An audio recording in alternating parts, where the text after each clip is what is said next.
Okay, I think we are recording.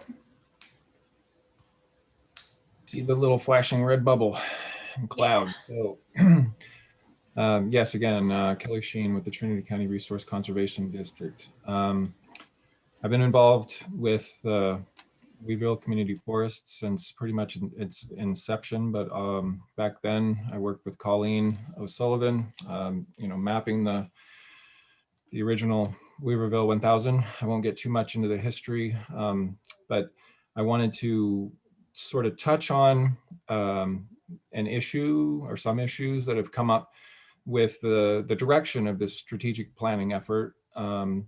There's been there was some discussion at last month's meeting and some side discussions since then about sort of the level of detail with which this plan is being put together. And the guidance that I was giving to Kathleen and Osley, specifically about kind of my direction with this. And as the stewards for the Weaverville Community Forest here at the RCD, I feel that we've been at this now for about 15 years since the original inception of the community forest on the BLM side in 2005. And we've had various strategic plans, usually roughly on a 5-year cycle since then. And in that time we have spent, I wanted to give some kind of context for kind of the process that we're going through now, as opposed to how we had handled it in the past. And that process in the past has been, obviously been a very collaborative one with a lot of community input, in direction from the steering committee, specifically with community input, to drive, the desired sort of outcomes that we want from the Weaverville Community Forest.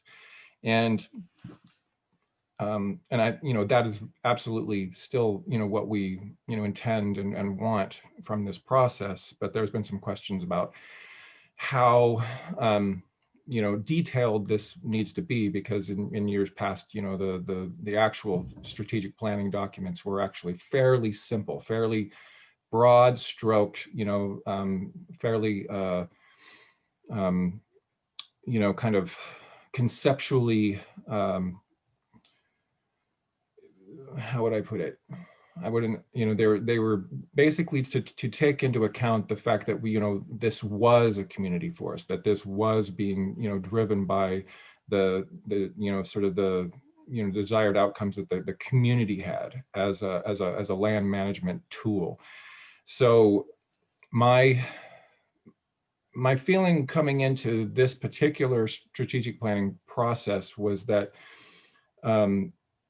we have had some successes, in the stewardship and the management of the community forest on sort of both sides, on both the BLM side and the Forest Service side. But what I would really like to see is the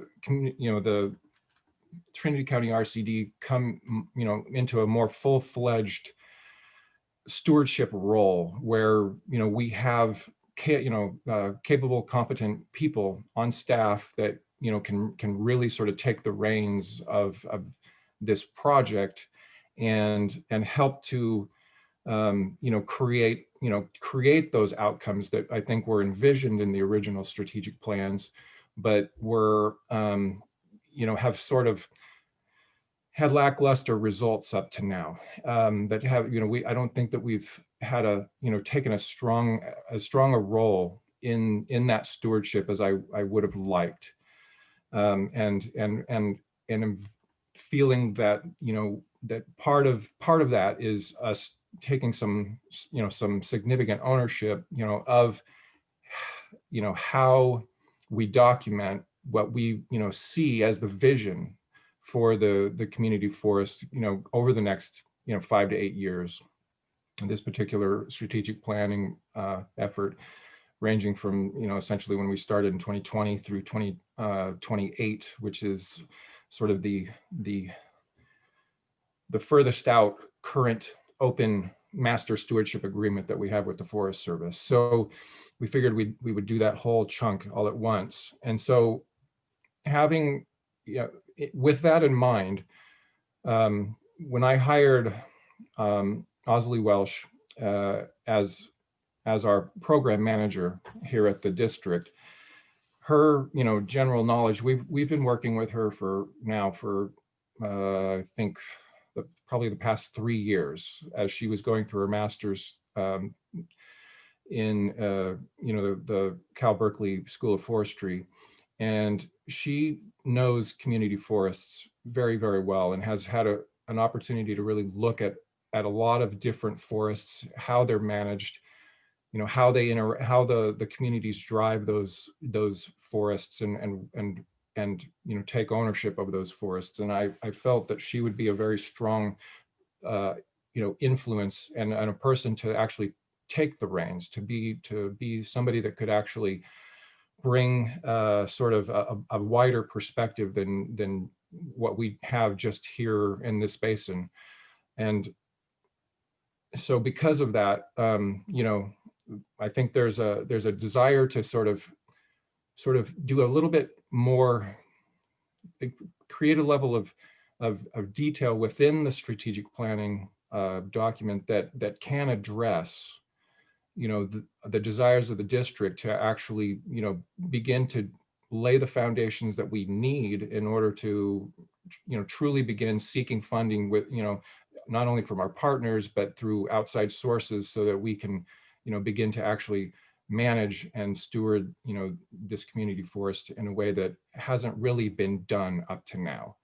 So that's been sort of my vision, and I brought that when on my early conversations with Osley, that was a primary focus that I had and wanted her to take on. Having Kathleen with us through the Grizzly Corps program of AmeriCorps has brought another level of perspective, that doesn't necessarily just sort of revolve around what's happened up to now. And I think that having sort of new fresh eyes on it is been very helpful in my estimation as to the way that we're approaching this particular document. And so I just wanted to give some context to everybody that's a part of this process, that the reason why in those discussions, why we're kind of delving a little more deeply than we have in the past, or in some people's opinion a lot more deeply than we have in the past, has a lot to do with the fact that I want to lay a groundwork for doing that stewardship and management at a higher level than we've seen up to now. So I just wanted to let people know that that's kind of generally the vision that I had, and generally sort of how this has evolved into the state that we're at now. And obviously we're taking a lot of the constructive criticism and some of the comments that have been made, and trying to very much sort of bring that sort of back into focus.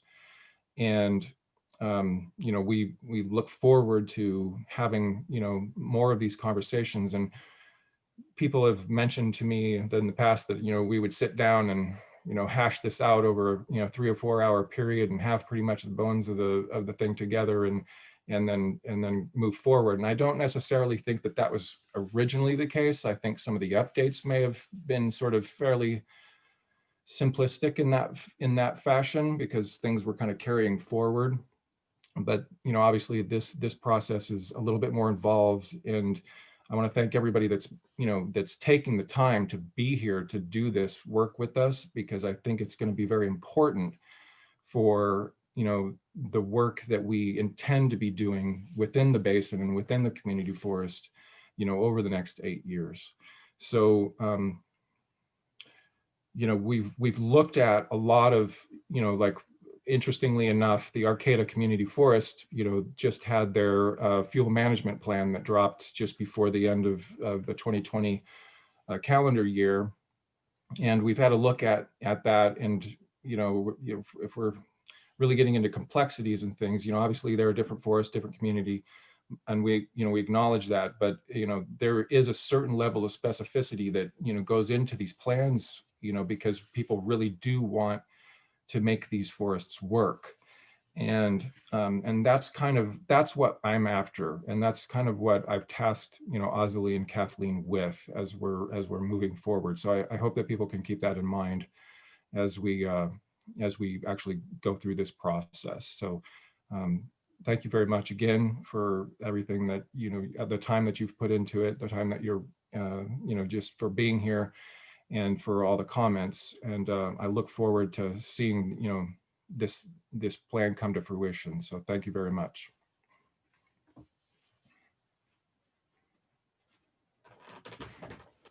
Yeah, thank you, Kelly. And I think with all that in mind, we can go ahead and move into our meeting. So first of all, does anybody have anything that wasn't on the agenda or anything they'd like to edit? We tried to make it a little simpler this time to allow for flexibility.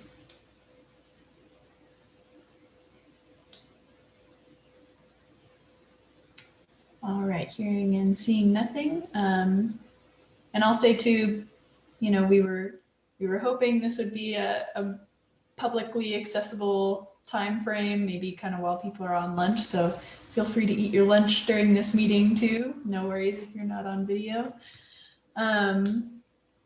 And just kind of some progress updates from us. Some of you may know if you've looked in the document or we've spoken offline recently, we have again made a little bit of structure modification to the Google document draft. So I'll go ahead and pull that up now.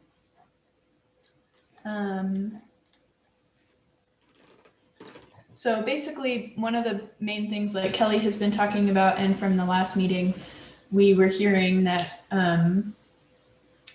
that we might be getting too into the details in the main portion of the document, and some people suggested pulling that out in an appendix that would supplement kind of the more descriptive or vision-based policy information for the plan itself. So that's kind of what we've run with. We have the main document in mostly the management objectives and activities information, and of course the introduction and just description of what the community forest is.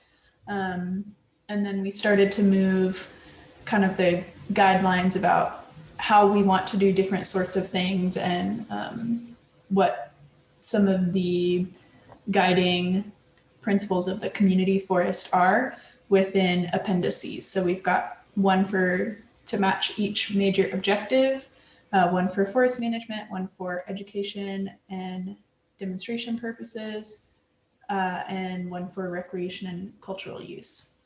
And you'll see we're kind of starting to work on some other appendices too, but these are a little more in progress still.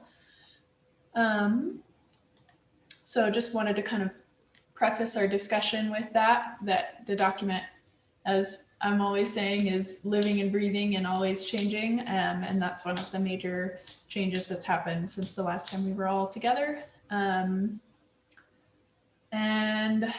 I think with that being said, we can maybe open the floor a little bit to if anybody had burning thoughts or questions they want to highlight before we get into our discussion. Maybe Kathleen, you could just highlight a little bit how moving stuff to the appendices has changed the body of the document. So showing one of the objectives and just showing how we've moved the, for example, like the metrics. Where we had feedback, I think Kelly and others in the last meeting had the feedback that it's kind of distracting or seems too detailed in the context of the objectives, but also have those very specific metrics. So those are now located in the appendices rather than here, so that the main body of the document is more streamlined with what we really think is like the heart of each objective. Yeah, I think you pretty much hit most of it on the head there, Oz. So yeah, you can see we've just got kind of the more basic front matter info for each objective now.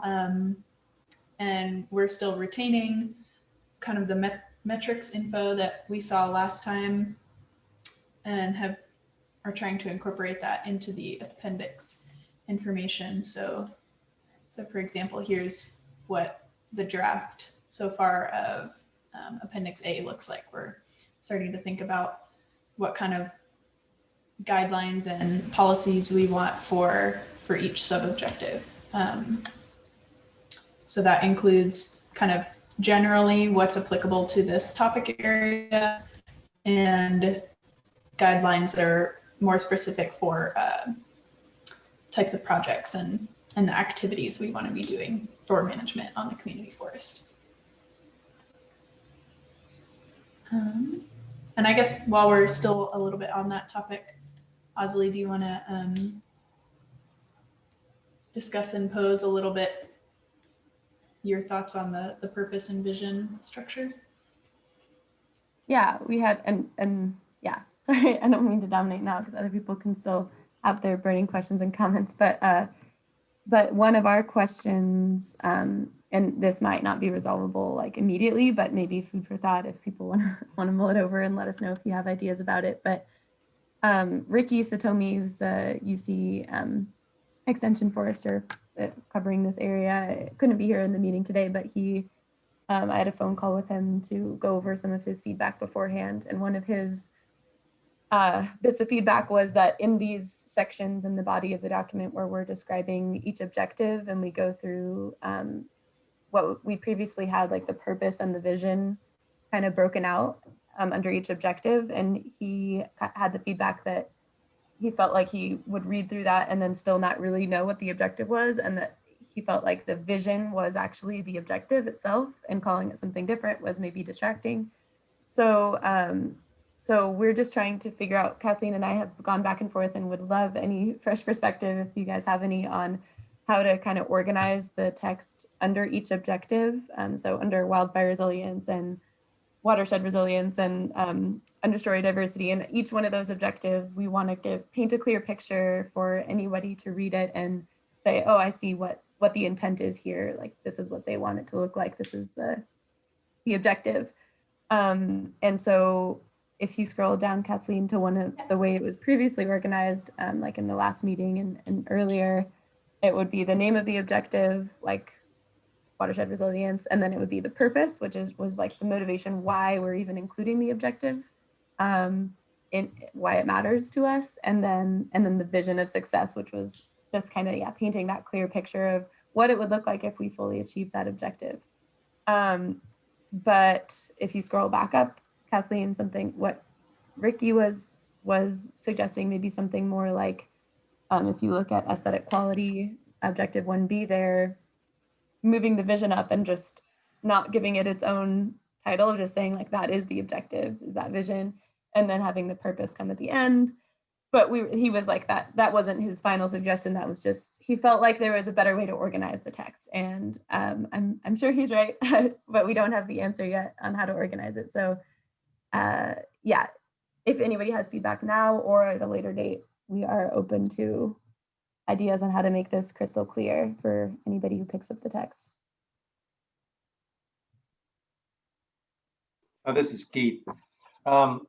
You know, being new to the game, I know that can be problematic, but however much we boil it down for maybe refining how in-depth someone wants to look into this strategic plan, you know, my focus tends to be more on the forest management side, just because that's my background. But I do like what's in the appendices, and I would want to make sure, at least from my understanding, that does not go away.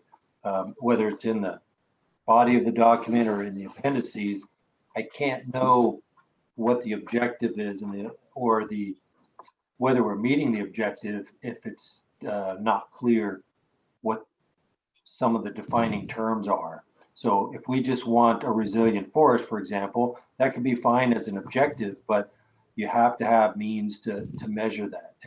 And part of that goes down to inventory, stand structure, geospatial location of all these things. And I think describing what's desired from a fuel break standpoint, not everybody has the same vision of what a fuel break is. So I appreciate that. And so the organization of the body is much less important to me than it might be to some of the founding members of the committee. So as long as I'm accommodated in the back of the document, I'm just fine. That Okay. info is definitely still there. I'm not trying to hide it away or anything, just kind of create ease of readability. This is Yeah. I would like to state that with the metrics too, having it spelled out as to what you're going to measure to reach your objective is going to lead right into getting funding to complete the measurement to show if we are reaching our objectives or if we're not. And so having that so explicitly explained out, I wouldn't want to lose any of that because that's only going to help us continue our monitoring within the Weaverville Community Forest. Yeah, that's definitely something we've been thinking about, kind of trying to strategize ahead of time. If the Watershed Center is writing a grant for XYZ, you know, what can they call out in the strategic plan that will help us help them get funding? And I think that goes with, this is Keith again, whether you are getting funding or using your own money. People are going to want to know what you spent the timber receipts on. And if there are any, and if there aren't any, and you have to go outside, they do want to know where it's going. Definitely.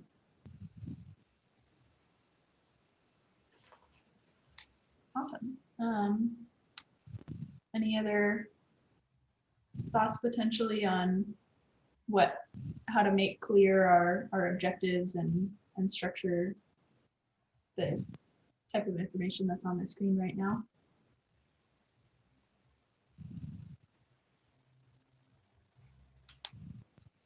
All right, hearing nothing so far, so maybe I just jump in here just to remind everybody too that, you know, although we have these objectives listed out and that they're still fluid, and that if somebody's like, oh, there's still an objective missing, or these two should be combined, or this one doesn't really apply, or whatever, that they're still all fluid and they'll continue to be fluid. So don't hold back if you have opinions about even like those major changes.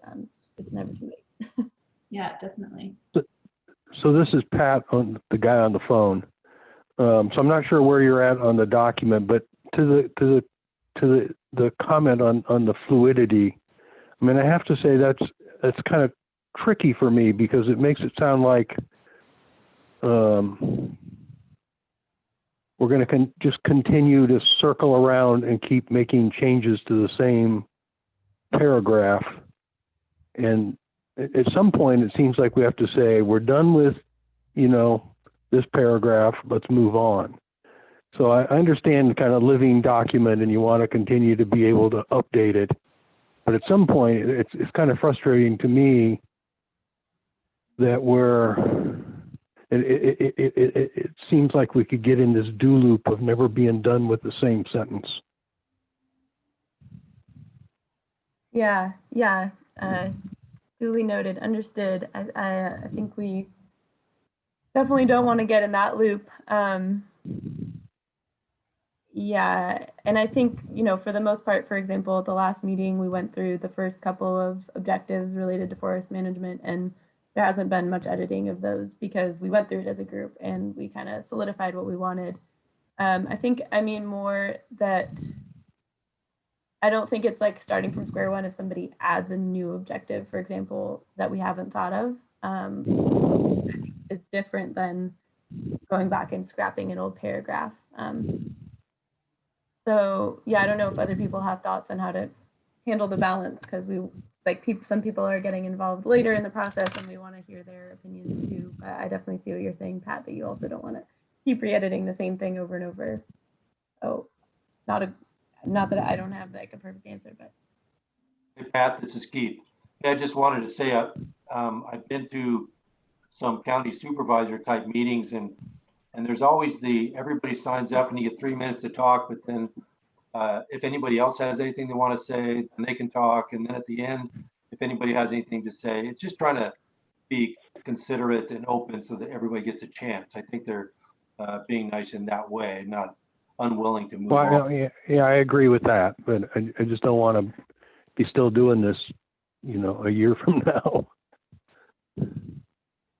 Yeah, I think the main way we're addressing that, Pat, and maybe this is still unsatisfactory, but is by chunking these meetings into the topics so that we have the forest management, the first part of forest management we've already done. This is the second part of forest management.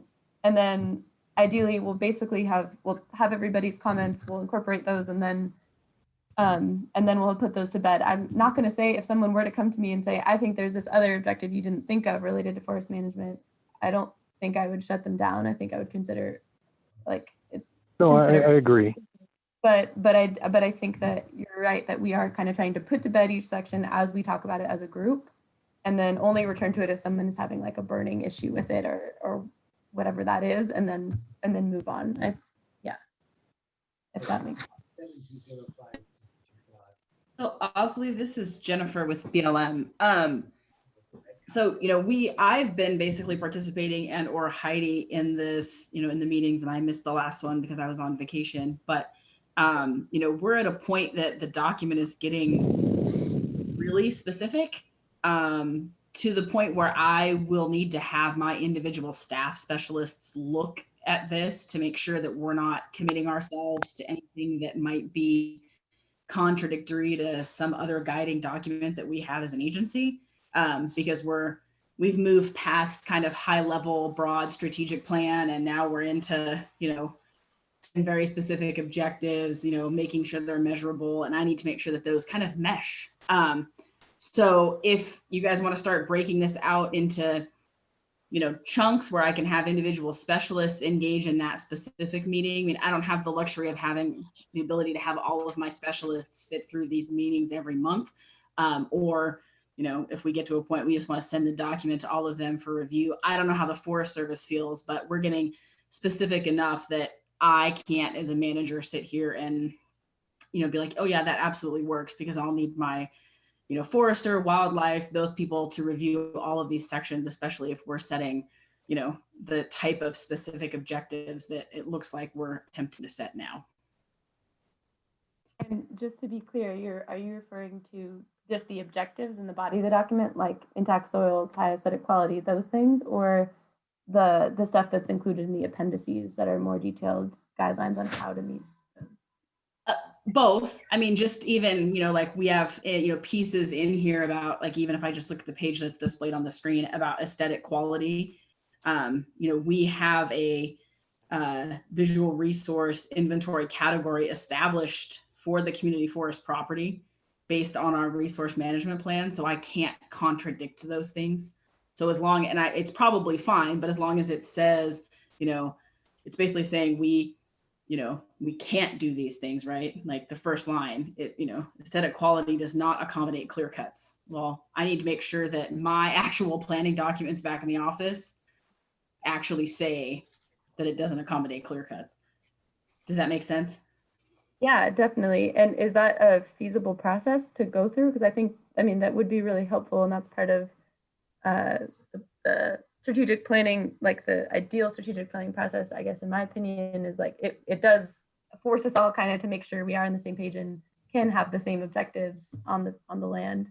So is that a feasible thing to have specialists look over this, or are you more recommending like that's too much and just shouldn't proceed in this way? Well, if this is the type of document that the group is wanting to see now, which is, like I said, vastly more specific than the strategic plans we've had in the past, then yeah, it will have to be, from the BLM perspective, something that's doable. I don't know what the time frame lines up for my staff, and having them, we'll have to figure that out, and I'll have to, take this to them and basically say, you guys will need to review this. But I can't, I wouldn't be able to sign off on the document without making sure that they've reviewed it at that level, just because we're getting to a point of, it's not necessarily kind of broad statements like we had before about the general things we wanted to do. These are getting a little more specific. Okay. Yeah, well, I think we can definitely figure out a way to like you said, kind of chunk up the document. We did make a schedule of the upcoming meetings with the topics. So you should have those dates. We can resend that, and then if you have specific specialists that want to attend, we can do that. Okay. I want to, like, it's supposed to be, yeah, like, I guess a group effort. So if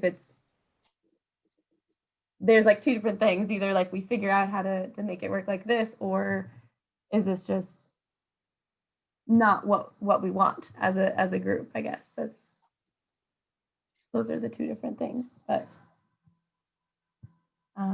I think we can talk offline about like creating a schedule of being able to send you parts of the plan that might pertain to your different specialists, if that's doable and something that you want to do.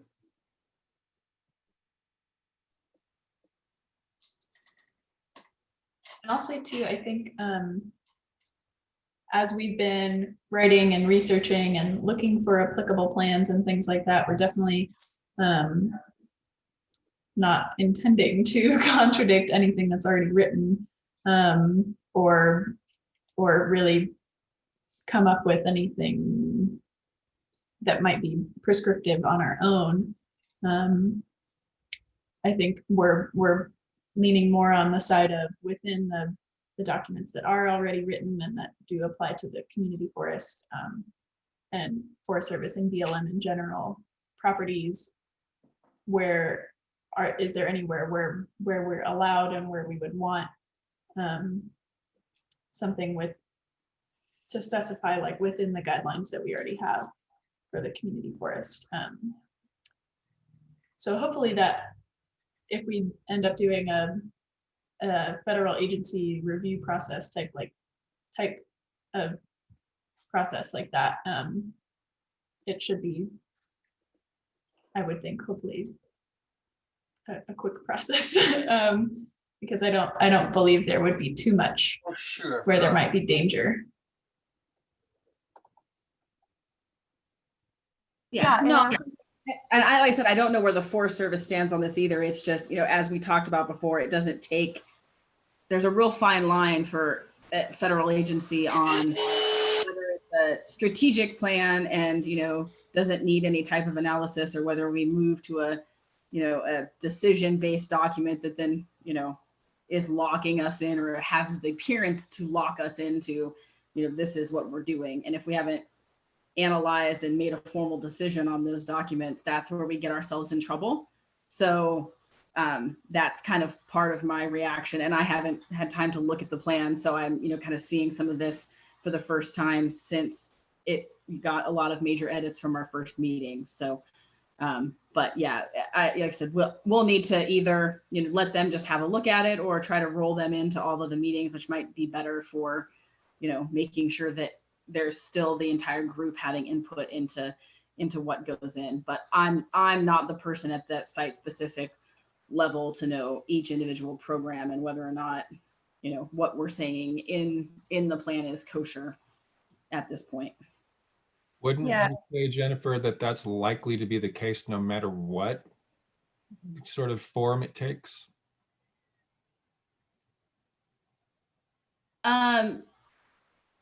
If it doesn't look as broad as the last plan, yes. How about that? So Yeah. it doesn't, I'm not really necessarily commenting on the layout of the document, whether you guys have it in, appendices or not. It's when we transition to more of a, this is what we're doing on the ground. Yeah, we're not doing that. That's absolutely, like beyond the scope of what we actually intend for this document to be. And that was, that was certainly some of the discussions that we've had up to now, was like the level of specificity and talk about metrics and things of that nature. But the original strategic plan, said something to the effect of, we intend to have, harvests on the forest every 2 years. And, so that's a metric, right? That didn't happen either. So I guess I'm a little bit, I just don't foresee us getting to we're not talking about project planning or talking, you know, this is still meant to be, you know, just sort of guiding principles, I think. Not really, you know, we're not, you know, delving really into a place where, you know, we're talking about such level of specifics that, you know, that it would require, you know, like we're gonna, you know, burn 150 acres of, you know, for field reduction, and like, I don't think we're going that far. It's just more about, you know, we intend to have such and such a treatment, you know, projects that fit these particular descriptions, without any level of tie to specific project kind of level detail, which would then go, you know, much further into project planning, which is not the point of the document, I think. This is Keith again. I'd like to say that in addition, I think it's good to you know, be able to monitor something so that, you know, if your desire is to have more prescribed fire on the landscape, you need to be able to measure that over time and then show a market trend. That doesn't mean we're not owners, we are a steering committee. The owners are the BLM and the Forest Service, and we are trying to help guide what our objectives are. So I think by even saying we'd like to see a harvest every 2 years, you know, that may or may not happen. And all we'll be able to do is say, I'm disappointed we didn't get it more frequent. And that's not saying you have to, it's just saying we'd like to see. Same thing with clear cuts. If the BLM decided they wanted a clear cut, we'd be probably steering them away from that if that's our goal, but we don't have control over that. Yeah, and I think I'm thinking also like in the beginning, sort of the intent of the plan and the introduction of the plan sections, we could clarify, you know, these are recommendations from the steering committee. I think that's already basically what we say, but if it helps to say something like, if at some point like this contradicts the RMP or the LRMP for either agency, then we'll like meet again about it, and we'll try to figure out how to resolve that and what that means for the community forest. Something like some statement like that, so that it's kind of a blanket, like if anything contradicts the LRMP or the RMP, that supersedes it, but we probably need to call a meeting to figure out what that conflict is and how to resolve it as a group. Something like that I could see maybe being helpful. But with all that being said, I do think that if it's possible to have the specialists look over this, like you were saying, Jennifer, I said this earlier, but I feel like that's a super productive part of the process to me, because then it actually makes sure that we have a plan as a group that is enactable. So if that's possible, I think that would make it much more useful than, say, past strategic plans where that didn't even come into play. So yeah, that's my thoughts on that. And I mean, as we're drafting this too, I mean, part of it, you know, should be on us to make sure that if we know of documents that where these things would fall into alignment with those documents, we would, on our end, basically be making sure before it even got out, you know, that there weren't conflicts, and we should be the ones that are basically, you know, seeing any potential issues that might be coming up through the collective process that could contradict those documents. So it shouldn't be some big problem on the agency side of things. You know, that would not be our intent. Yeah, definitely. But of course I still understand if it's still necessary to have in-house people look it over, that makes total sense. And but yeah, like for example of kind of what I was saying is like the WCF not having clear cuts on it, in my understanding, that's been an intention of the steering committee from the very beginning, that was like a huge reason why it was created, from my understanding. Anybody correct me if I'm wrong, but the fact that hasn't been vetted and we're not even sure if that's like okay to say, to me that's like, wow, that'd be a great process to go through and make sure that we're okay to say that, right? To ensure that what the committee has been expressing is actually doable and something we can just state. I think that's a great process to go through. This is Pat. Go ahead. I was just going to say quickly, I think, you know, more close agency or specialist review should, I think, to me would be viewed as a positive and not a negative, because on the flip side of that coin, you know, if a wildlife biologist says, like, you need to say more about this, or why haven't you mentioned this required habitat protection plan?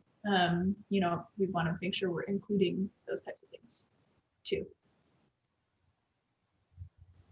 So this is Pat. So this conversation has led me to want to remind myself that kind of the organic document that should be guiding the strategic plan for the community forest is actually the stewardship authorities that were given to the Forest Service and BLM that allowed us to head down the path that we've headed down. So somewhere along the line, up front and center, I think, as opposed, you know, Asley, to a negative statement, you know, that if there's a conflict, you know, with some other plan, a positive statement would be that everything that we do in the community forest is being done under the general guidelines of those stewardship authorities. Yeah, I think we definitely. And maybe that needs to be one of the, it's not, I don't think it's in there, but the related planning documents and agreements, that probably ought to be the first one that we have. First bullet ought to be stewardship authorities. Yeah, those are absolutely in the related documents and agreements, both of the stewardship authorities with each of the agencies. And yeah, and those documents are pretty general, so they don't give a lot of specifics from my reading of them, at least. So I don't think it would be hard for us to kind of break them in writing the strategic plan, but maybe Well, the stewardship authorities actually do have some fairly specific things that you can and can't do. That you think relate You know, to strategic planning, or? Well, it would guide the strategic planning to you know, to some degree. I mean, we somehow have to reference the legal authority that allows the authority and the guidelines that are embedded in the agreement between the Forest Service, BLM, and the RCD, which is the stewardship authorities. Yes, yeah, definitely. And yeah, I think we definitely need to do that. And then, but then there's also kind of this relationship between those three agencies, but then also the steering committee, which is kind of what I think Keith was referring to, is like the steering committee can still recommend things,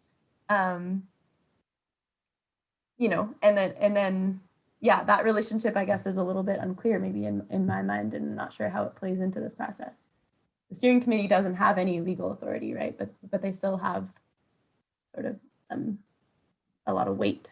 So. Right. And it's somewhat vague on purpose because of the Federal Advisory Committee Act that we're trying to not violate. Right. Yeah, that's what I've been told.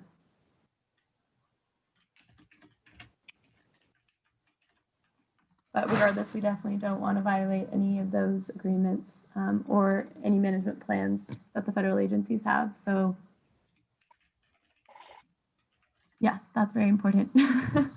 So, I mean, I didn't mean to derail the whole conversation, and I didn't bring it up like there was a big, you know, my intent was not to make this feel like there was a big concern or issue or problem.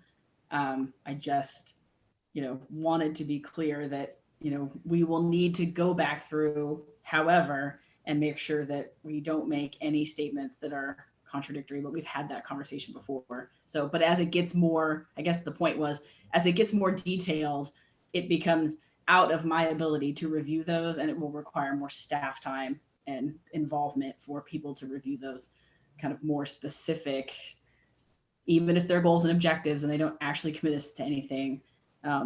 I'll need to make sure that we don't say something that we don't actually have documentation to back up.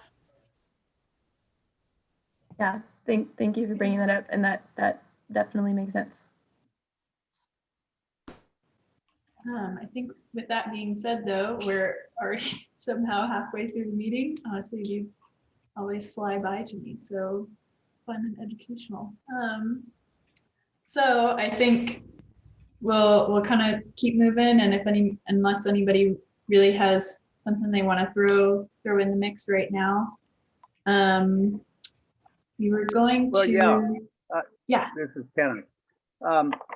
I'm looking at some of these things while I was looking at that aesthetic thing, and I think if statements can be more general in nature, like the aesthetic quality does not generally accommodate clear cuts, because I can see that clear cuts might be of some size, more than 2.5 acres, which is considered a group selection, might be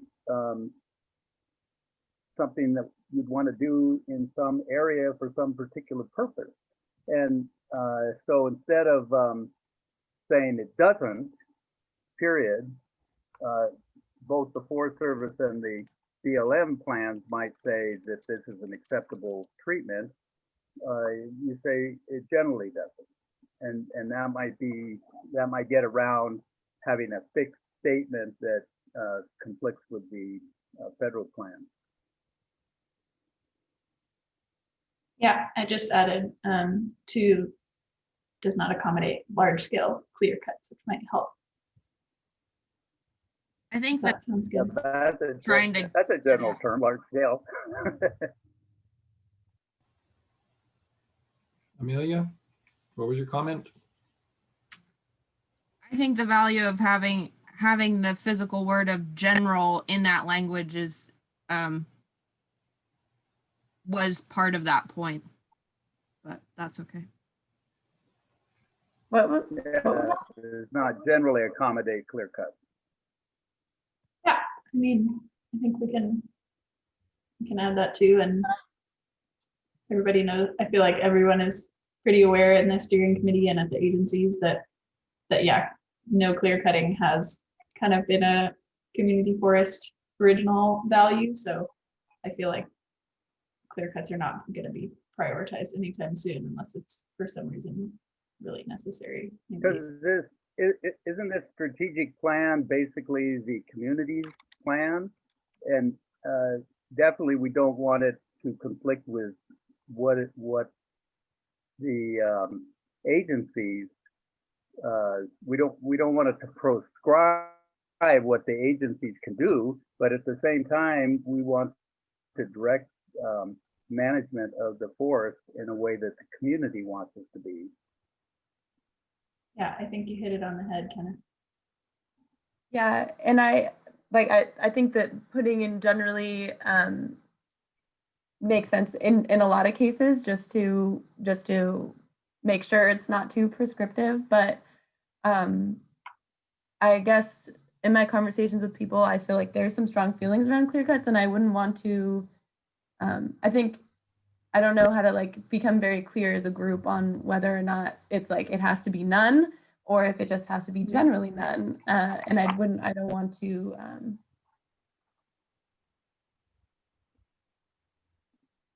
I don't want to. I basically want to defer to people who've been a part of this a lot longer and like founding members and what they think of that about generally not accommodating clear cuts versus not accommodating clear cuts. This is Keith. I don't want to throw myself under the bus, but I want to let you know too that any evaluation of the effectiveness of our treatment of the watershed will include those lands that are within the community forest and those lands that are not a part of the community forest. So there will be clear cuts in the basin, and if we don't, and they'll be part of the evaluation of forest resiliency and habitat availability and diversity and all that sort of thing. So, you know, at some point we have to look at the community forest, but we also have to look at the larger landscape. And I think by specifying a preference helps me to direct our activities in light of the desired activities of the community forest. So on our landscape, which is intertwined with the community forest, I'm really interested in the direction that's desired. That isn't always the way it goes, but it certainly helps. I know it's just semantics, but it might help people's taste in their mouth if you called them stand replacing harvests rather than clear cut. Seemed like a lot of people just cringe at the word clear cut because stand replacing harvest is a management tool. Kenneth, you're talking like a forester. Clear cuts works. It's okay.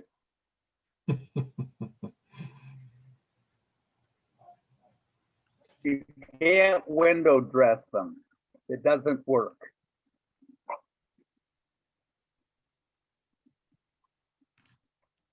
Alrighty. So we have just about an hour left. Again, I never know how these meetings go by so fast. Well, we had a poll. It says I'm logged in from another device. So I think maybe because we're on multiple RCD accounts, possibly I'm not allowed to run the poll. Oh, might be because of me. But that's okay. I think there's several of us on the RCD account, Kelly. So maybe we can just ask. I'm making you the host. Oh, okay. Let's try again. Yeah, I think it's just that multiple computers are in the RCD account and it doesn't like that for some reason. So I think maybe we can just literally ask and poll the group. So because we also had a lot to discuss at the last meeting, we didn't get to delve into as many of the topic areas as we wanted. So we may have to leave some out for this conversation as well and just say, please review in your own time and let us know what you think. So on the docket still, we have conversations around these C through H sub-objectives. So we have intact soils or soil conservation, water resilience. This one says long-term sustained forest products yield, diverse understory botanical resources and invasive resistance, diverse native wildlife and wildlife habitat, and collaborative management of the community forest. And maybe I'll just type those topics in the chat. So we have soils, basically watershed, forest products. I'm just going to say plants and wildlife for simplicity's sake, and collaborative management.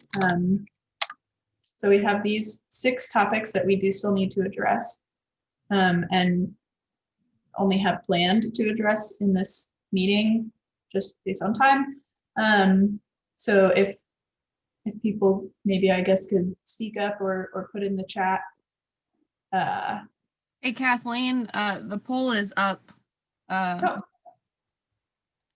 But for those who are calling in, we just have to take a verbal vote on which topics we want to talk about. We're just trying to prioritize which topics we'll talk about since we don't have too much time. So I know, Pat, you're calling in. Did you hear all those topics? Do you want us to repeat them one more time? Or anyone?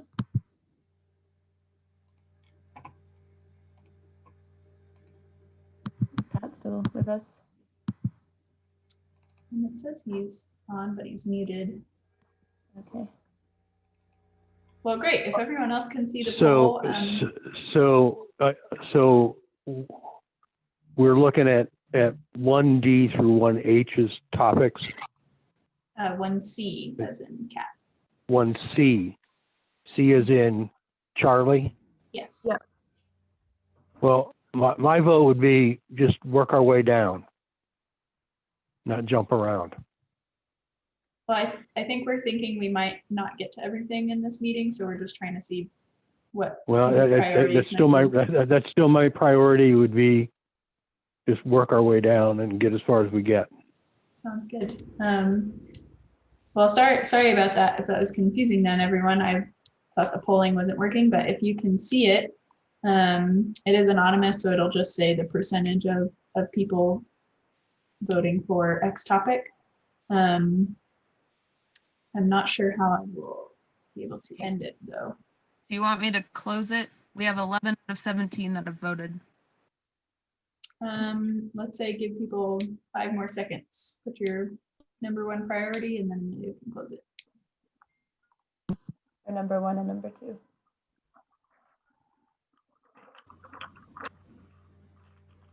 Okay. You want to go ahead and close it, Amelia? It's so funky that it's doing that since you're the host, Kathleen. Yeah, I don't. It just says you're logged in from another device. Sorry. I don't.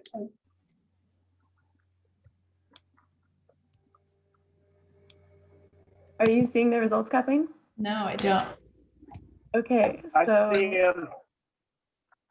yeah, so I can see them. The top results, and I'm keeping in mind yours, Pat, which is basically to start with soils and water and move down. The top results are, if we want to go with the top 4, I think it would be sustained forest product yield. Go pick out 3 books, Ollie.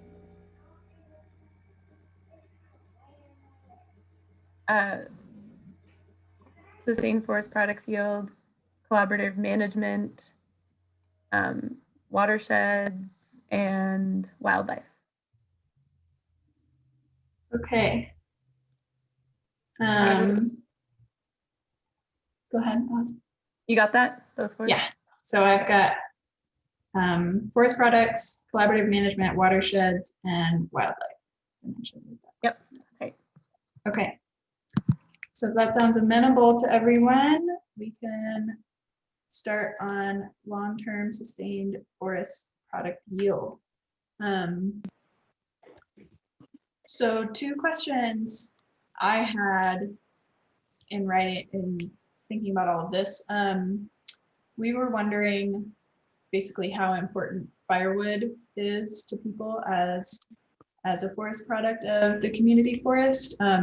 It was mentioned a couple of different times in the older strategic plans, but I think kind of the feedback we've gotten about trying to make regular firewood sales and prioritize that has been that it just hasn't been very successful, or that it just doesn't generate a lot of funds, even though it's a cool program. So I think just how do people feel about keeping it and or prioritizing it as a community forest program, even if it maybe doesn't. It was a very very much popular funds. program, but only in as much as it was subsidized.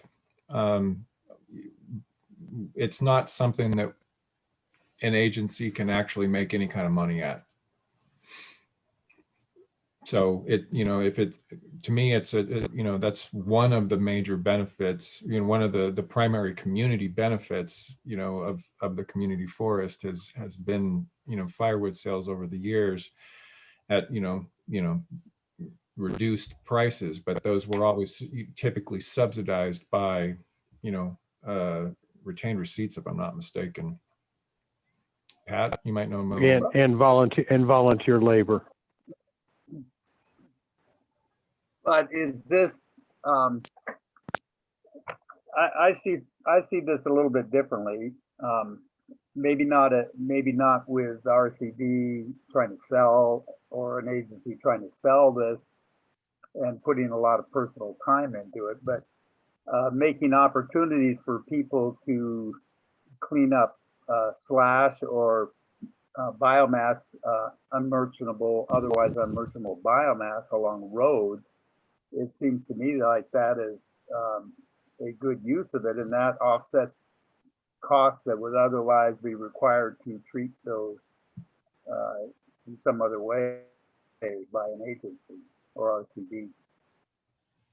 And I think it's been very popular because getting firewood close to Weaverville is certainly popular with people who use the firewood in Weaverville.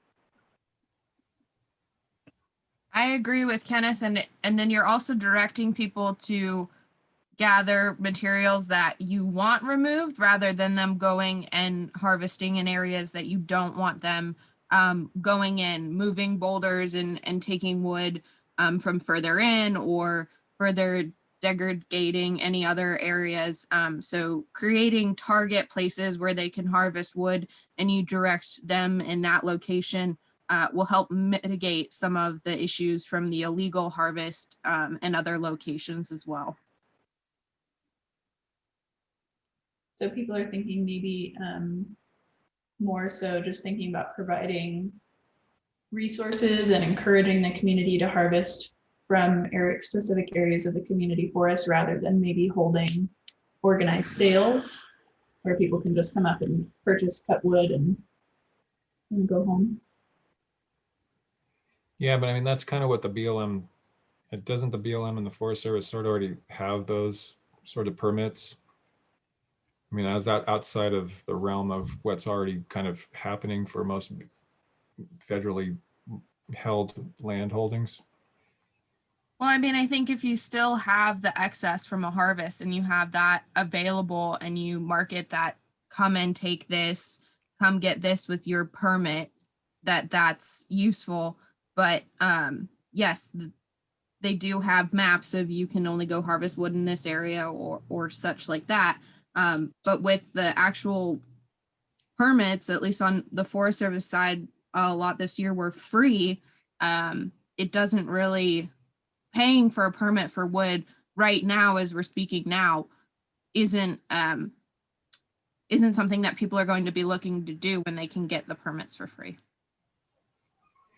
Right, but I mean, conceptually, isn't that kind of what's happening? Well, Tim Ritchie, maybe you can answer this question. Isn't that sort of what with the intent of some of the byproduct of Brown's Phase 3 was intended to be, kind of how it was intended to be dealt with?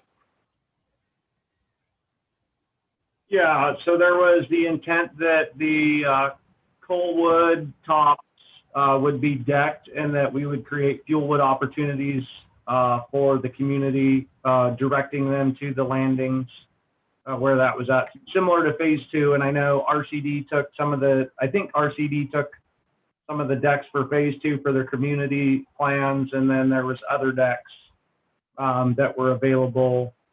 With Phase 3, I think it was all going to be available for public fuel wood gathering under the permitted process. Does that answer kind of what you're after, Kelly? Yeah, I think so. I mean, I guess from my perspective, it probably should stay there. Should be included. Yes. I agree. This is Pat. If for no other reason, I think one of the reasons that the Forest Service, Phase 2 and Phase 3 of the Browns, accommodated firewood collecting was because the steering committee encouraged the Forest Service to encourage that their contractor deal with the tops and such in a way that it made it easy for firewood collecting. And I think having it in there just is a nice reminder to us, and leaves open the possibility that, there may be project opportunities in the future where there would be the firewood sales like the RCD had done, with the first couple of BLM harvests, because, to say that it needs supplemental income from retained receipts or other sources, that's okay. Other things need, if that's a good use of retained receipts, then so be it, Yeah. This is John Knight, and so yeah, I agree. I think it should be in there, but I think we need to be clear that it's an activity that follows some kind of management activity that's done by professionals, whether it's an RCD crew or a commercial logger. We're not talking about sending the public in there to do fuel reduction for us. Yeah. And I definitely. I wasn't sure Kenneth. I wasn't clear when Kenneth said that, so I just want to make sure we're all clear that that's what we're talking about. I agree 100%, John. Well, I was thinking specifically of the Phase 3, Brown's Phase 3, where there was an area along the ridge that had originally been slated for cable yarding, but there wasn't enough there to make that feasible. But there was a lot of small diameter biomass near the road that could be felled and people could cut up right along the road. Cut the firewood. I think we're pretty much talking about nearly the same thing, I think. So yeah, I would want to include it. Well, I'll just make the final point is we're bringing the public in to cut stuff that's already down, decked, somehow concentrated for their access. The idea of sending the public in to fall even unmerchantable stuff to me is asking for trouble. No, I agree. Oh yeah, that's not what I'm talking about. I don't have a wood stove at home, so I don't know exactly what the permit language is, but I guess, is that something currently allowed under the permits that we do need to think about? Like under permits, you can, on Forest Service land, you can cut dead conifers up to 50 fell. So you can fell up to 15-inch diameter dead conifers. You cannot cut any hardwoods that are standing, just due to the issue that oaks drop their leaves, and so we don't want people just cutting on oaks and other hardwoods. One of the issues we have with fuelwood is we have, I'll just use the term pirates. There's folks that are out cutting 36-inch diameter trees, green trees, and using whatever resource they can to get that wood out. So having fuelwood available in areas would help deter some of that pirate activity where we're cutting large diameter trees. And by we, I don't mean we, I mean as in folks going out and doing it illegally. Yeah, and then I think so it sounds like, yeah, firewood is definitely a great thing to make available in this way, but it sounds like though it's just a net cost, like just moving it where people can access it easily, and then I don't think any like permit costs or anything are necessarily folded back into management of the community forest. Is that right? And that's my first question, I guess. And then because so I'm not sure basically whether firewood fits under long-term sustained forest products yield, if we're defining it as it is here as things that fund or offset costs of management. It might maybe fit better under like a cultural use of the forest for local people, so do we think that we want to consider firewood as a forest product for the purposes of this plan and this objective, or does it fit more under I say forest product. Okay, so we can change the definition. Yeah, I mean, you cover your costs $1 at a time, so I think that's because you talk about innovative wood products, kind of thing. But anyway, it seems to me that it's just as handy to have it in the long-term sustained forest products. And I would go so far as to say it's extremely, extremely minor, but there are other forest products that sometimes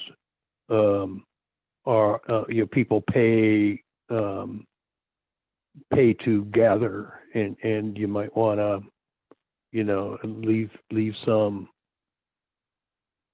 flexibility somewhere for that also. Yeah, like mushrooms and things like that. Yeah, I think so. Yeah, and even early on, we even had the BLM sold truckloads of Doug fir boughs to an organization that was making Christmas wreaths and that sort of thing. It's, again, it's pennies of yield, but it at least acknowledges, that there are other innovative things that can be done. sometimes it's, there are people who get permits to collect pine cones for ornamental uses and things like that. But anyway, it's really super minor, but at least it is, to me, those are forest products. Yeah, definitely. Yeah, So I think so far, or traditionally, nobody is growing trees specifically for firewood. It's kind of a byproduct of timber harvesting or understory thinning, biomass thinning. It doesn't mean that it couldn't be managed that way. There's many places where they coppice trees and have for centuries that are used for firewood, but that's not what's going on here traditionally.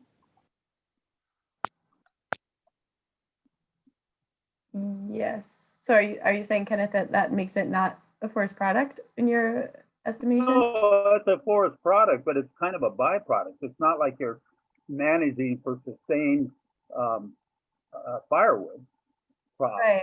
You're managing for sustained yield of saw logs, and the byproduct of harvesting saw logs is you end up with slash that could be harvested or cut up for firewood.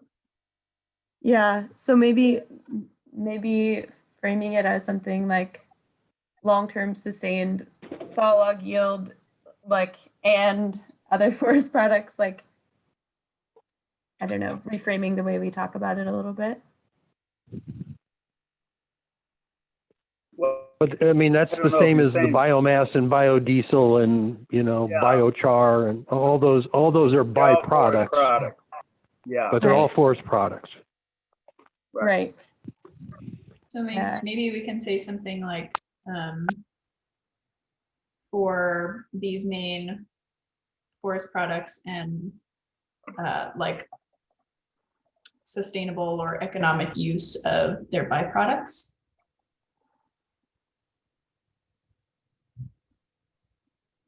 Something along those lines. I think just the way you have it is fine. Yeah, the only thing I'm thinking is in the definition we have, forest products are things that are merchantable and can be used, the funds can be used to fund or offset costs of management, which my understanding is like permits for firewood and things like that they don't become like retained receipts, right? Or necessarily something that can fund community forest management. So I think we would just need to broaden that definition to say merchantable or non-merchantable material that's removed from the forest, like to be used. Say, or offset costs of future management activities. If you're able to get people to take this away, firewood, take away your excess biomass that's a fuel hazard, you're offsetting the cost of having to do that, having someone go out there and pile and burn or underburn.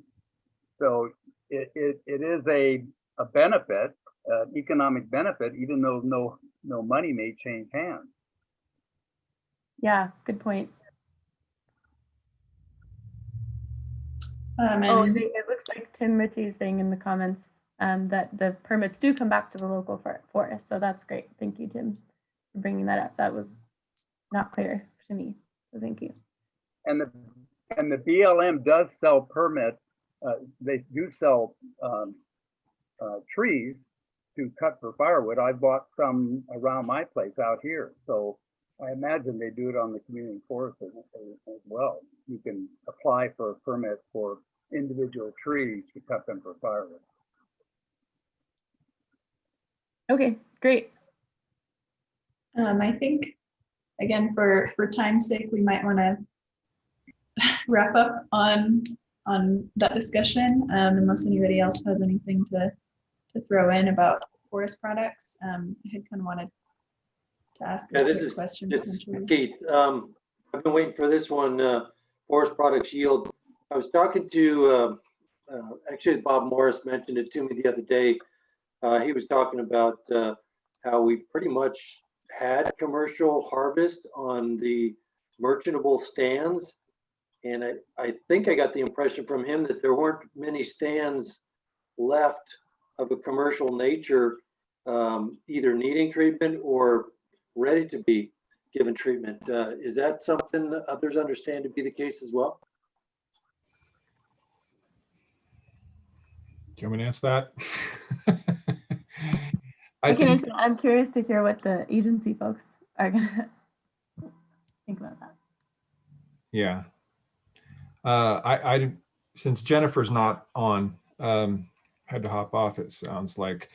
I would say that just based on the density of the stands that are on the newer portion, and just as an example, the newer portion, you know, the 2,300 additional acres that were added in 2016 on the BLM side, I would say there are quite a lot, there's quite a few opportunities for commercial harvests in those properties. I mean, in those you know, areas. At a bare minimum. Yeah, and Little Browns Creek, that section there are opportunities, but we went out with Heidi, Ozzy and others went out with Heidi, and she was not interested in doing any harvesting there. So I don't know about the other areas. I know there's still some in the original 1,000 acres that where there could be some harvesting. I have no idea of the volume that could be realized in those. Yeah, this has been, I'm glad you bring it up, Keith. It's been a big question in my mind because of that experience of going out with Kenneth, looking at stands in the Little Browns Creek, Browns Mountain area, and having Kenneth say, look, these are potentially, you know, profitably harvestable. And then having the conversation with Heidi where she seemed to have the opposite opinion that they wouldn't be profitable. I'm not sure. And I do think that of the forests that I've seen, I think that I would go so far as to say, I think the majority of it, Kenneth, maybe you'll disagree, the majority of it is probably not profitably harvestable. It's more of a fuel reduction, costly endeavor to thin those areas and hopefully bring them into a management status where they become profitably harvestable in the future. That's my impression. I don't know, Kenneth, if you agree with that. But I do have this confusion of what is profitable. Yeah, in that section that we looked at in Little Browns Creek, I had never imagined that it was going to be particularly profitable, but it was going to extend shaded fuel breaks on ridge tops. One of them would have tied into SPI. Well, in fact, both of them would tie into SPI. And I thought that was a value. You know, sometimes the value is not just the saw logs that you're taking off of an area. There are other benefits that you can't put a dollar value on. Right. I guess profitable meaning like at least a little more than break even. I think that's kind of a, you know, you're not going to go in and do a harvest. Or I'm sure like it's not appealing, I would imagine, to the agencies to go in and do a harvest where they're just losing money. So this is Ozzy, this is Keith, and some of the community forests that I've driven through that has had an understory or understory thinning, if you will, or a fuel reduction, a harvest, it really has created a nice gap between the forest floor and the upper story canopy, which is great for a lot of wildlife aspects. But what I would suggest is that we consider some of the potential for meeting some of our objectives by opening up the canopy in selected places. And I'm not talking a clear cut or even a group, but if you identify some of your legacy or your heritage type trees, you may want to remove some of those other tall co-dominants or intermediate trees that where the crown might be up in the air, but you don't want them that close to your legacy trees, because you know, if they're even close to the same height, a fire that blows through will just carry right across the crowns too, and then we'll lose them all. So, you know, a more natural occurrence that happens is that trees die and they fall over, and the ones that are the toughest and the biggest and the oldest are the ones that seem to continue to dominate, and they're not quite in the same stratosphere as the surrounding trees. So I know, like on the Lassen, they would put Forest Service would put some sails up that would have targeted trees, and they're removing some nice sized trees around some of those legacy type features, and I think it provides some of that resiliency you're looking for, and it becomes commercial. Isn't that, Kenneth, maybe you can answer this, isn't that sort of wasn't that sort of the goal for the two thinnings that we had done on BLM? Yeah, it was. And there was also a situation where I removed a legacy tree because it was surrounded by 7 beautiful co-dominant sugar pines, and sugar pines are a very low component, small component of those stands. And so we were trying to favor sugar pines, but in general, we were leaving the dominant trees and taking out co-dominants that were interfering with their crowns.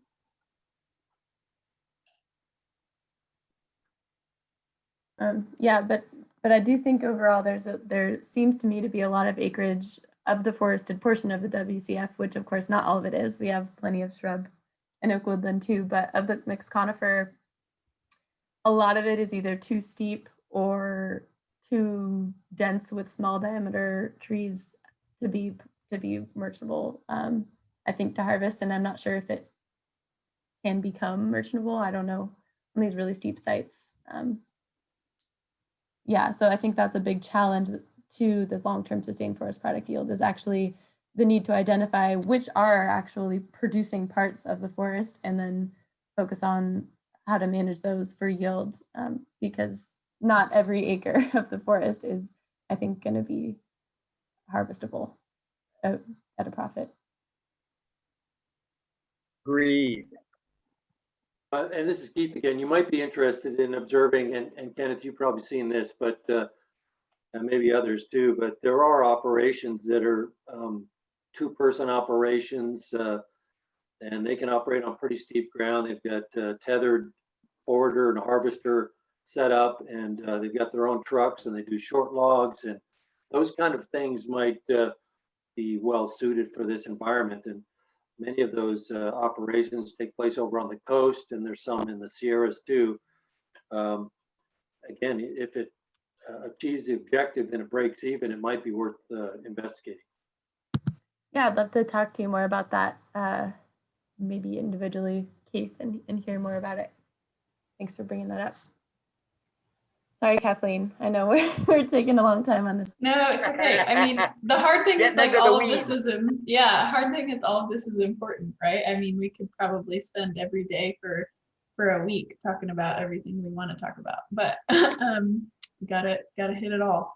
So I think we'll move on now. Next thing on my list is collaborative management, which is why we're all here.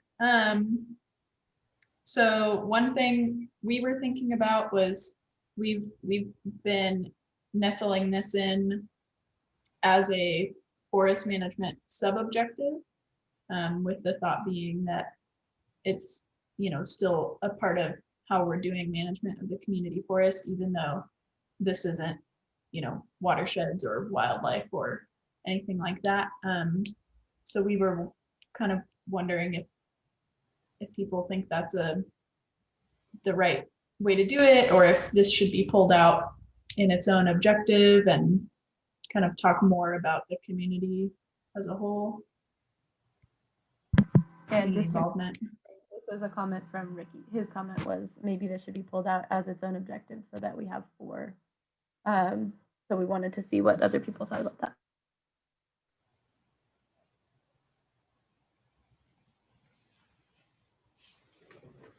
Or no feelings in particular.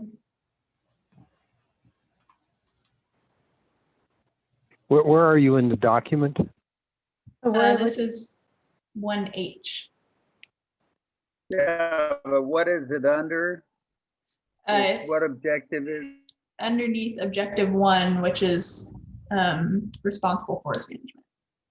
Ah, document that you sent out has none of the content that I'm seeing on the screen. Yeah, I don't know so, content. yeah, I think at the time that we sent out the PDF, it might have been called like community engagement, accessible community engagement or something. Yeah, accessible public engagement in management. Yeah, and then so part of our thinking as we were getting closer to the meeting was broadening it to collaborative management, so that includes not only engaging the public, but also the three agencies engaging each other in a way that's consistent and transparent, and we're sharing information and data effectively. So it's just collaborative management is what we've renamed it. And yeah, if my whatever worth my opinion has, I like it as a subset of forest management because I think it's directly tied into how we're managing the forest. But I also see Ricky, I think, was thinking, well, it's not like trying to produce long-term sustained forest product yield. It's like a different kind of thing, and so maybe it should be its own overarching objective, like objectives 1, 2, and 3. It would just be another one. This is Pat. So it seems to me it's broader than you want public or collaborative engagement in more than just the forest part of the community forest. You want that same public engagement in recreation, cultural uses, education, all that. So it seems to me it rises to its own objective. I agree. I agree. That makes sense. So maybe then just put in another objective wherever it falls in the numbering system. Objective 4. Just about like collaborative community forest. Yeah. Kind of in all of the other 3 objectives. That actually just I don't know, in the way that I think about it, that's almost the first aspect of it. So that, could very easily just become, objective number 1, under which kind of the others sort of, tier under. So management activities, objective 1, and it's kind of its own little thing. And then that kind of pushes, what are now 1, 2, and 3 down. Yeah, it could be number 1, and then 2 becomes forest management, 3 education, 4 recreation. No, that all makes sense. I think as long as it's very explicit that it involves it, that the collaboration implicates forest management, and like as long as I think we call out very specifically that it implicates each of those other areas, and not just say like generally it's collaborative, but rather like, anytime that we're planning one of these activities, like, that we're trying to get people involved. Yep. And I think that makes sense. Let's do that. I have one follow-up question. Do people think that maybe it would work too as just having some sort of section within the existing objectives to talk about the collaborativeness of that particular objective? Like maybe within forest management, like we have this 1H. Would it also function the same or better or worse to have a sub-objective in recreation and a sub-objective in education? No, that would just be redundant. This is, so I think when we were doing our strategic planning effort for the RCD, that was one of the things that was kind of like, you have an objective and then everything else feeds that objective. So in this particular case, to me, there's what you're describing to me is just a level of redundancy that doesn't need to be there. That is one objective and it affects everything else kind of below it. Kelly, this is Amelia. I agree with you. I was on the same train that it's just going to be redundant to have it multiple times and just ever so slightly different. Mm-hmm. So yes. Yeah, it could be more, more fully fledged than that in order to include all of those things. But but not speak to the specificity that where you're getting into, that's where we're talking about goals, objectives, tasks, in our other strategic planning. So it's kind of like, how that's fed. So that's an overarching thing that basically encompasses all of everything else that's basically happening on the forest, in my estimation. So then maybe kind of the opposite, we have like a collaboration objective and then sub-objectives within that are management and recreation and education. Or also no. I'm just trying to think about how to connect all the semantics, but that's kind of the way that I look at it. Yeah. That makes sense to me. Yeah, I think however we format it, as long as, like I said, we're very specific about each different objective being collaborative and what that actually looks like, and we make sure not to like be too hand wavy, then I think it'll be good. So cool. So this is Pat. Can you hear me? Yep. Yes. So actually, as I'm listening, I almost think that this particular issue or topic is even almost at a higher level than an objective. I mean, it really what everybody's describing to me is the vision of the community forest.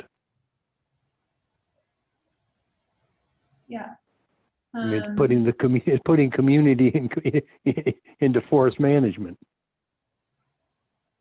Yep. Yeah, I'm not sure how to think about structuring that, since the kind of way we've been thinking about it is we have objectives and then we have activities that are used to achieve those objectives. So if our objective is resilience, for example, prescribed fire is one activity we could use to achieve that.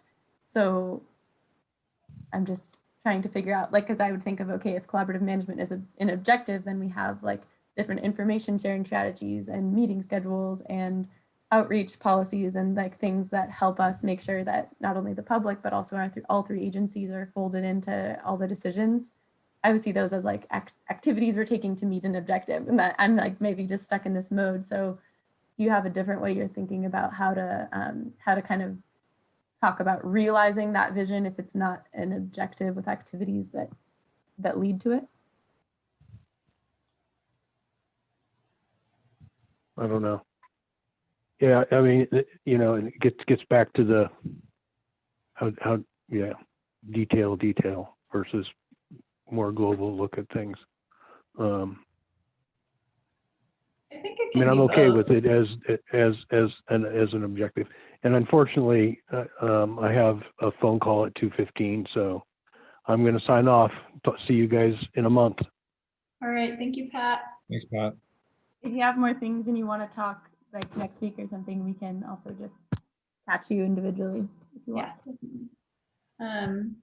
And I would say too, I think even though Pat's off the phone, I feel like it could still be both of those things. I mean, I haven't really considered whether or not we want to change the wording of the existing, I think we call it a mission of the community forest, which I'm sure belongs at the top of the document in a text box, if we don't have it already.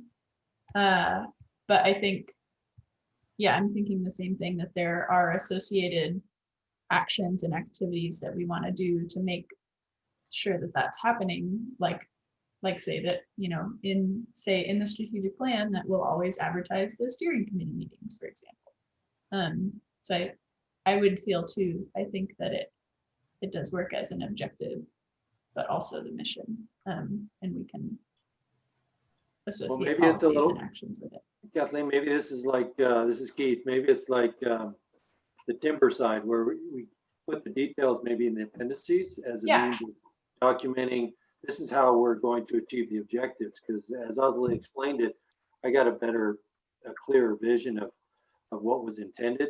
So if we desire collaborative management, then I don't want to just hear the word collaborative, because it can mean a lot of things to a lot of different people. And so how do we do it can be part of the appendix. I think it's helpful.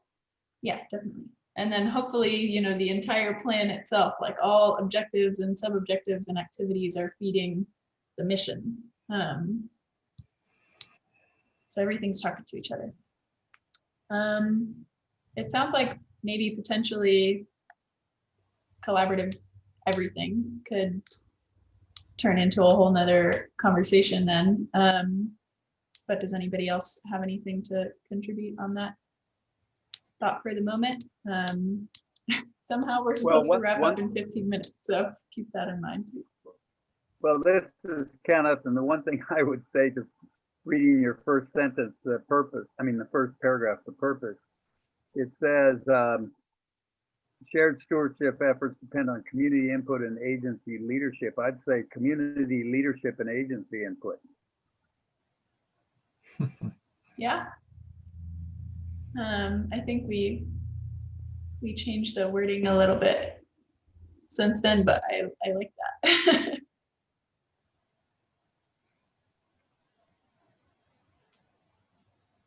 So I'm just gonna make a note for myself. We can talk about how this particular, you know, Kathleen, Oz, I think, as we're moving forward with this iteration, I don't think we need to get high centered on this particular subject. Yeah.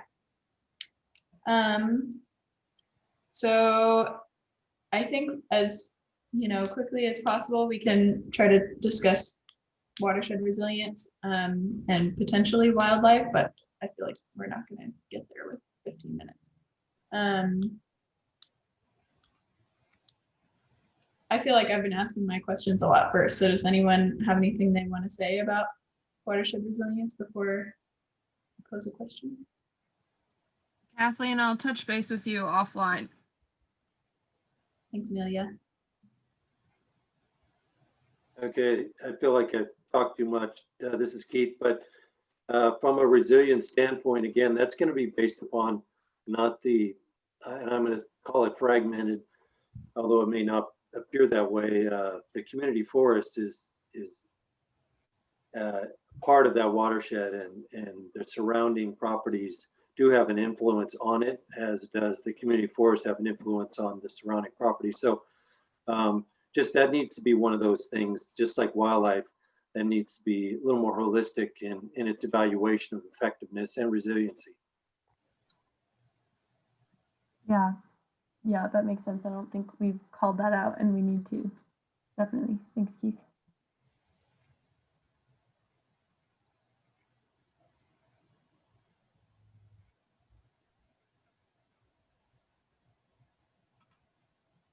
Okay, so my question was kind of about, in the last strategic plan, I noticed we have this text about the Forest Service area of the community forest being split into upper and lower basins, which I believe, if you have an idea of the map in your head, which I know not everyone does, there's kind of a Forest Service line of the community forest, and then there's SPI land in the middle, and then more Forest Service, and then there's like the community of Weaverville.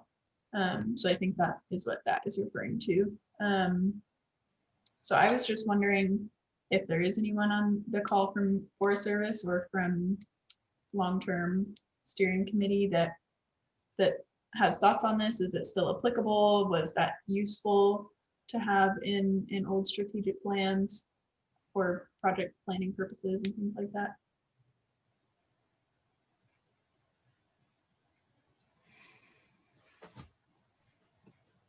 This is Tim. For at least our fuels activities, almost all of it has been in the lower basin. When the WCF Fuels and Recreation Project is signed, hopefully this month, and we begin the work on the cooperative fuel break from Low Gap coming back down towards Weaverville, and then a little bit of the work on Glennison Gap. That's the only work we've ever done in the upper basin. Everything else has been the lower basin. So it sounds like that this is still applicable pretty much, that the lower basin has been prioritized already. Would you say that is, maybe you don't know off the top of your head, but does that seem like how it's going to be for the foreseeable future? projects are prioritized or more favorable or whatever it may be in the lower basin? Just based on the NEPA that we have and the wildland urban interface that is Weaverville and the values at risk down there, the majority, and by majority, I'm going to say 95% of our efforts are going to be focused lower down where we're going to have that immediate impact and the benefit to the community in the event of a wildfire. That doesn't mean at some point, if we start looking at forest products through a different lens, like Keith mentioned, different tools, that there's not going to be some opportunity for some saw logs or other type of material up high. But for the foreseeable future, we're going to focus our efforts down in the areas that we know we can work in, and they're going to have that impact. Okay, so it sounds like, yes, this is still applicable and belongs in this plan as well.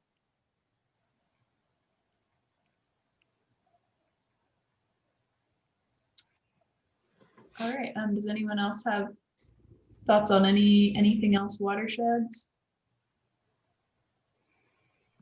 I think this is also a topic where, I mean, for all of them, we're kind of just focusing on the body of the document right now, but I want to encourage people, if you're reading on your own, it doesn't stand alone. Like the appendix is, I think, really critical to understanding what we've written. Like, so I don't think, I know we don't have time probably to dive into the appendix, but it's really important.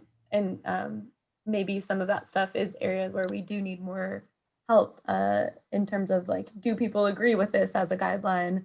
Or does this seem too specific, too limiting, incorrect, like all that stuff. So because it's much more specific, I think that's where we need a lot of help. And I know we haven't looked at it too much in the meeting, but for those of you who do have the time and are willing to volunteer, it's much appreciated if you're able to focus on the appendices more than we have in the meeting and give us your feedback there. Yes, definitely. This is Keith. Also, Bob Morris also informed me that Kelly has pretty extensive background in GIS and analysis, and I was kind of wondering if who's the keeper of the inventory and the landscape typing and fuel breaks and that sort of thing. Is that your house, Kelly? Yeah, we have all of that. I'd be interested in looking that over just so I have an idea what's out there. Okay. Yeah, I mean, honestly, a lot of that work was done on the original, 1,000 acres, and part of, what beyond this particular task, Kathleen and Osley will be taking into account and doing some surveying and stuff in the newer portions of the BLM property. But, we're wanting to expand out and begin sort of having more, direct hands-on kind of work being done, within the Forest Service portion of the forest as well. But so what we have is somewhat limited. But yeah, we can certainly provide that to you. Yeah, but it is spatial, right? So yeah, we have a fair bit of information. I worked pretty extensively with Kenneth and Bubwa, originally to gather a lot of that information. Thank you. Yeah, and for the larger community forest, that is one of our collaborative management, in my mind, one of the needs is kind of increasing the sharing of some of that GIS data. So I thank you to, I don't know who's on the call right now, I can't really see, but thank you to agency people that have given me data, because yeah, we're we just went through the exercise of veg typing based on the aerial imagery, the rest of the forest, because we didn't have a layer that was that. And so that is something that Kathleen and I are trying to develop maps to go into the strategic plan. You'll see them in red throughout the document, like place map here, place map here. So we are trying to work on that. And we don't have everything that we need yet, but we're working on it.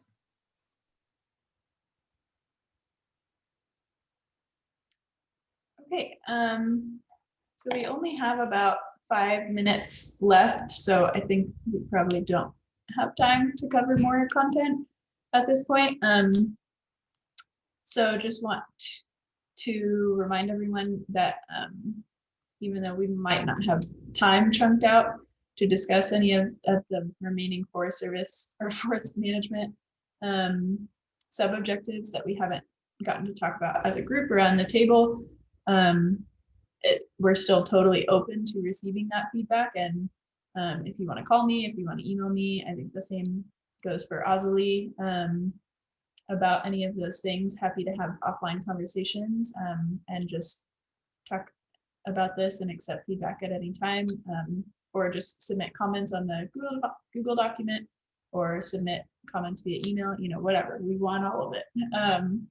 And they're not having a meeting doesn't mean that we don't want to know what you have to say.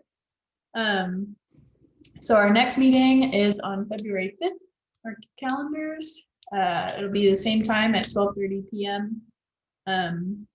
And hopefully we'll be moving, not hopefully, we will be moving into the education and outreach objective. So come with your brains geared to that. And please also share with any of your relevant coworkers or networks or interested community members that might be geared towards that information. And also just wanted to provide space to let people say whether or not they have anything that they would like to go on to that agenda. I usually use this kind of same structure so that all the meetings have a similar outline, but if people have thoughts about things that might need to be discussed, then feel free to voice. So Kathleen, I would appreciate getting a copy of the most recent strategic plan draft, which I don't think is the one that I was working on today. So if you could email that, I'd certainly appreciate it. Yeah, sure. The one I sent out earlier this week, I think on Wednesday, it was current up to that moment, but of course, I think Azalee and I have been focusing on this a lot this week, and also Ricky was helping out a lot yesterday. So since it's an ongoing document, it does change frequently. But that being said, if anybody does benefit from a hard copy, I'll try to start sending them out regularly and just download at that moment the draft. And just, again, feel free to reach out anytime if you're thinking you need an updated version. And yes, Kenneth, we'll send you the current right now version after we get off this call. We'll send you the one from today. Thank you. Okay, we only have just a few minutes before I have to let everyone go, unfortunately. But is there anything anybody wanted to throw out while everyone's on the phone? I just want to say I think you two have done a great job on this, and I really appreciate the work you've done. Thank you, Kenneth. Thank you. Thank you for all of your input. Yes. This is Keith. I want to echo what Kenneth said there, and I appreciate Kelly's preamble. I want to say you did a good job. It was, I'm sure, it sounded a little uncomfortable and awkward for you because I'm sure you hear it from all sides, and there's a balancing act. And I'm okay with general, but I'm not that good with general. So I need to have something measurable whenever we can, and I think that gives us clearer direction going forward, especially with the plan that you're trying to set up for a longer period. Otherwise, you have people floating in and floating out, and you have to keep reinventing the wheel, keep re-explaining yourself. Yeah, I appreciate that, Keith. Yeah, I mean, this is very much a sort of evolution of what's gone before, and so I agree. Kathleen and Azalee are doing a very good job, and I guess the only thing I would say would be that if we can, I think this, this last bit was kind of pretty productive as far as actually kind of going through bits by bits and talking about, whether there were specific comments, having discussions about those pieces. That to me is really productive, and I think we should focus, on that with this next meeting for sure. Just trying to. Yeah, that's always designed to be the bulk of the meeting, is going through bit by bit and talking about it. But conversations are organic as well. I just want to tell you, all of you, thank you so much. Just from the county's perspective, public and private entities alike, this group is exemplary. It's interesting and informative for me, but it's also really encouraging watching you all communicate with such vulnerability and passion, each from your perspectives, and coming together. It's exactly what collaboration ought to be. You guys are awesome. So thank you for being that. Thanks, Jill. Thank you so much, Jill. Really appreciate that. Nicely done. Thanks for being involved. Appreciate it. Thank you very much for being involved. Yeah, and fingers crossed that you get the forestry type assignment you had mentioned last time. I'll send you my assignments. I think I'm in. they're Awesome. rolling around in my head. It's a little muddy yet, but I'll send them to you. Jill, did you guys have notes? And this is kind of an aside, but did you guys have notes? Because I've had some staff ask about which soups got assigned to kind of, which sort of other sort of tasks. Is that? I've got all of that, and I can easily scan, fast and send you the messy version. That will be the quickest way. That'd be great. Type it up. Yeah. Okay. Yeah. I'll send it over. We wanted to do some specific kinds of outreach and I wanted to make sure we knew who to reach out to for. Most certainly. Yep. I'll get it right over to you. Thank you so much, Jill. Appreciate it. Thanks for taking the messy version. No problem. Okay. Thanks. Thanks, everyone. Appreciate your time and all the efforts and joining us in this effort. So. Well, certainly. You guys have a great afternoon. Thank you. You too. Bye. Bye.